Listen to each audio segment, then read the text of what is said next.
আসসালামু আলাইকুম। আশা করছি সবাই ভালো আছেন। আজকে আপনাদেরকে একটা ইন্টারেস্টিং ব্যাপার জানানোর চেষ্টা করব। হয়তোবা আপনারা অনেকে জানেন অথবা এমনও হতে পারে অনেকে হয়তো জানেন না। সামনে যে ফুলগুলোকে দেখতে পাচ্ছেন এগুলোকে অনেক সময় আমরা কাশফুল মনে করে থাকি। অ্যাকচুয়ালি এগুলো কাশফুল না, এগুলাকে বলা হয় উলু। অর্থাৎ এই ফুলটার নাম হচ্ছে উলু।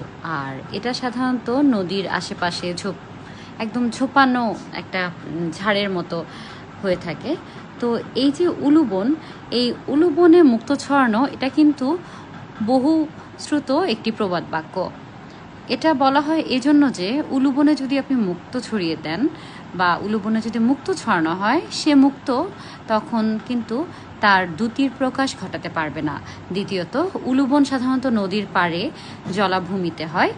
সেখানে মুক্তার মতো মূল্যবান রত্ন ছড়িয়ে দিলে সে মুক্ত হারিয়ে যাবে, সেটাকে কিন্তু তখন আর খুঁজে পাওয়া যাবে না।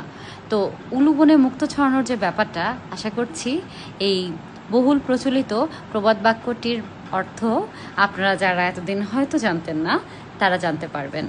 সবাই ভালো থাকবেন, সুস্থ থাকবেন। আসসালামু আলাইকুম, আল্লাহ হাফেজ।